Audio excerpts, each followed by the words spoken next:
నాకు రాజకీయాల్లో లోతులు తెలియవు అనుకోవద్దు, రాజకీయం చేయడం రాదు అని కూడా అనుకోవద్దు. కొంతకాలం క్రితం తెలంగాణ ముఖ్యమంత్రి రేవంత్ రెడ్డి చేసిన వ్యాఖ్యలివి. జూబ్లీ హిల్స్ ఉప ఎన్నికల్లో కాంగ్రెస్ పార్టీ గెలవడం కష్టం, మాకు భారత రాష్ట్ర సమితికి మధ్య 10% పైగా ఓట్ల తేడా ఉంది, ముఖ్యమంత్రి ఒక్కరికే గెలుస్తామన్న నమ్మకం ఉంది. ఎన్నికల ప్రచారం ప్రారంభమయ్యాక కొందరు మంత్రులు చేసిన వ్యాఖ్యలివి. రేవంత్ రెడ్డికి కాంగ్రెస్ అధిష్టానం అపాయింట్మెంట్ కూడా ఇవ్వడం లేదు.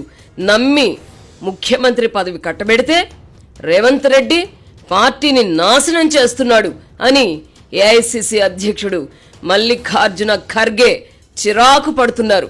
గత కొద్ది రోజులుగా రేవంత్ రెడ్డికి వ్యతిరేకంగా ఆయన ప్రత్యర్థులు చేసిన ప్రచారం ఇది. ఇప్పుడు జూబ్లీ హిల్స్ ఫలితం వెల్లడైంది. ఈ ఉప ఎన్నికలో కాంగ్రెస్ పార్టీ అనూహ్యంగా దాదాపు 51% ఓట్లు సాధించింది.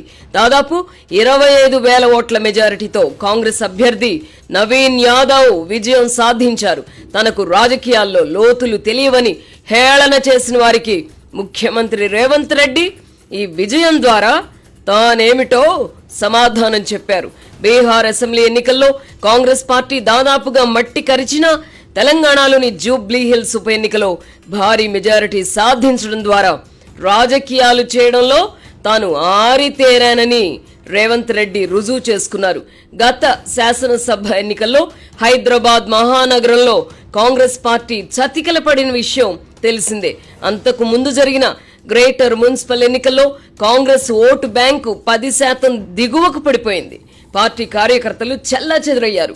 ఈ నేపథ్యంలో భారత రాష్ట్ర సమితి ఎమ్మెల్యే మాగంటి గోపీనాథ్ మరణంతో వచ్చిన ఉప ఎన్నిక ముఖ్యమంత్రి నాయకత్వ పటిమకు అగ్ని పరీక్షగా మారింది. గోపీనాథ్ భార్యకు బీఆర్ఎస్ టికెట్ ఇచ్చినందున సానుభూతి కూడా తోడై ఆ పార్టీనే గెలుస్తుందని విశ్లేషకులు కూడా భావించారు. సంస్థాగతంగా బలహీనంగా ఉన్న కాంగ్రెస్ పార్టీకి ఓటమి తప్పదని, అదే జరిగితే పార్టీలో ప్రభుత్వంలో రేవంత్ రెడ్డి బలహీన పడతారని చాలా మంది భావించారు. ఈ నేపథ్యంలోనే ముఖ్యమంత్రి రేవంత్ రెడ్డి తనలోని రాజకీయ చతురతను ప్రదర్శించారు.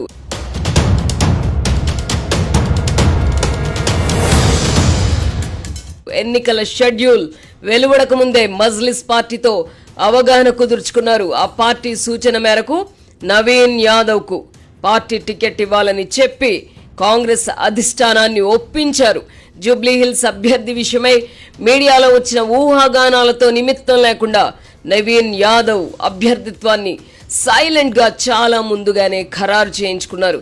ఎన్నికల నోటిఫికేషన్ వెలువడక ముందే పార్టీ అభ్యర్థిని ఖరారు చేయించడం రేవంత్ సాధించిన తొలి విజయం. అధిష్టానం సూచన మేరకు క్షేత్రస్థాయిలో పనిచేసుకోవాల్సిందిగా నవీన్ యాదవ్ కు ముఖ్యమంత్రి సూచించారు. పార్టీలో చాలా మందికి ఈ విషయం తెలియదు. గత అసెంబ్లీ ఎన్నికల్లో జూబ్లీ హిల్స్ నుంచి పోటీ చేసిన అజారుద్దీన్ అడ్డుపడకుండా ఉండడానికై అతడిని మంత్రివర్గంలోకి తీసుకోవడానికి అనుమతించాలని పార్టీ అధిష్టానానికి చెప్పి ఒప్పించుకున్నారు. తాము సూచించిన అభ్యర్థికే కాంగ్రెస్ పార్టీ టికెట్ ఇవ్వడంతో మజ్లిస్ పార్టీ ఎన్నికల్లో గట్టిగా పనిచేసింది. జూబ్లీహిల్స్ నియోజకవర్గంలో ముస్లిం ఓటర్లు గణనీయంగా ఉన్న విషయం తెలిసిందే. అదే సమయంలో ఈ నియోజకవర్గంలో ఆంధ్ర మూలాలున్న ఓటర్లు కూడా చెప్పుకోదగిన సంఖ్యలో ఉన్నారు. దీంతో ఆ వర్గం ఓట్లపై ముఖ్యమంత్రి దృష్టి పెట్టారు. వారందరూ తెలుగుదేశం పార్టీ అభిమానులైనందున అటు నుంచి నరుక్కొచ్చారు. జగన్మోహన్ రెడ్డి అధికారంలో ఉన్నప్పుడు చంద్రబాబును జైల్లో పెట్టడాన్ని నిరసిస్తూ హైదరాబాద్ లో తెలుగుదేశం పార్టీ అభిమానులు ప్రదర్శన నిర్వహించినప్పుడు అప్పటి మంత్రి కేటీఆర్ హేళనగా మాట్లాడడాన్ని రేవంత్ రెడ్డి గుర్తు చేయించారు. బీఆర్ఎస్ కు ఓటు వేస్తే జగన్మోహన్ రెడ్డికి బలం చేకూర్చినట్టేనని ఆంధ్ర మూలాలున్న ఓటర్లలో విస్తృతంగా ప్రచారం చేయించారు. తాను ముఖ్యమంత్రినని ఉప ఎన్నిక కోసం ప్రచారం చేయడం ఏమిటి అని భావించకుండా కాలికి బలపం కట్టుకుని విస్తృతంగా ప్రచారం చేశారు. మొత్తంగా సామధాన భేద దండోపాయాలను ప్రయోగించి బీఆర్ఎస్ సీటును కాంగ్రెస్ ఖాతాలోకి వేసుకున్నారు. అది కూడా 25,000 మెజారిటీతో.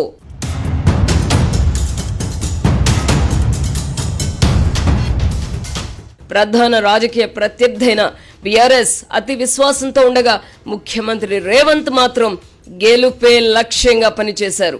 మంత్రులు, ఎంపీలు, ఎమ్మెల్యేలను కార్యక్షేత్రంలో మోహరింపజేశారు.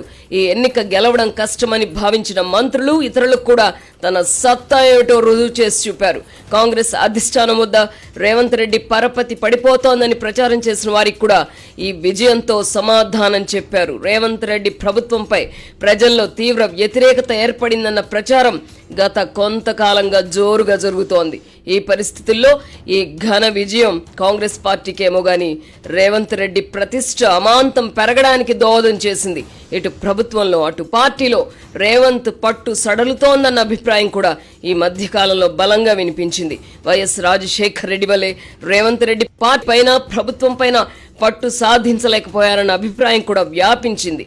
నిజానికి రాజశేఖర్ రెడ్డి నాటి పరిస్థితులు వేరు, ఇప్పుడు పరిస్థితులు వేరు. అప్పట్లో కాంగ్రెస్ పార్టీ కేంద్రంలో అధికారంలో ఉంది, జాతీయ స్థాయిలో పార్టీ బలంగా ఉంది. కేంద్రంలో అధికారంలో ఉన్నందున పార్టీ అధిష్టానం మాటకు తిరుగు లేకుండా ఉండింది. దీంతో అధిష్టానం ఆశీస్సులతో రాజశేఖర్ రెడ్డి బలంగా ఎదిగారు. ఇప్పుడు కాంగ్రెస్ పార్టీ పరిస్థితి అందరికీ తెలిసిందే. 11.5 ఏళ్లుగా కేంద్రంలో అధికారానికి దూరంగా ఉంది. 2-3 రాష్ట్రాలు మినహా అన్ని చోట్ల అధికారాన్ని కోల్పోయింది. పార్టీ అధిష్టానానికి దశ దిశ లేకుండా పోయింది. అధిష్టానాన్ని లెక్క చేసే స్థితిలో రాష్ట్రాల నాయకులు లేరు.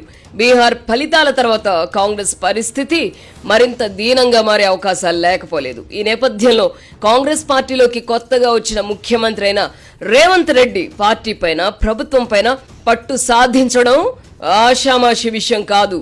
ఆయన ముఖ్యమంత్రి కావడమే పెద్ద విజయం.